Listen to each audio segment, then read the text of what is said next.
तुम कुछ शुरू तो कर लेते हो लेकिन छोड़ देते हो। एक दिन मोटिवेशन आता है, नया गोल, नया रूटीन, नई एनर्जी। फिर अगले दिन वही पुराना तुम, अफसोस, बहाने, टालमटोल। क्या ये तुम्हारी कहानी है?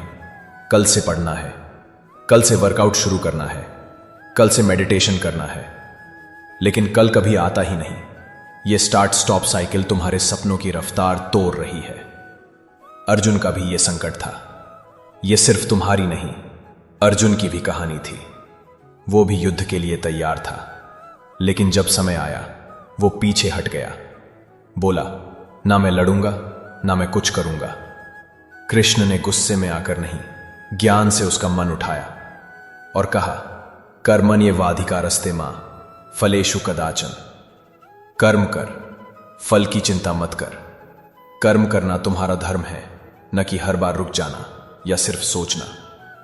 क्यों तुम इतनी जल्दी हार मान लेते हो?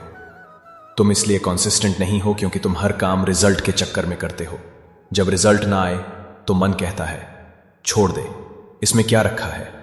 लेकिन कृष्ण कहते हैं, कर्मयोग का मतलब है अपने कर्तव्य में लग जाओ, बिना फल के मोह के। कॉन्सिस्टेंसी का जन्म होता है जब तुम फल के बजाय कर्तव्य पे ध्यान देते हो। आलस्य का असली रूट आलस्य सिर्फ थकान नहीं होती, ये एक संस्कार बन जाता है, बरसों से जमा हुआ। जब तुम कुछ नहीं करते तो दिमाग तुम्हें आराम का झूठा सुख देता है और कहता है, थोड़ा और रेस्ट कर ले।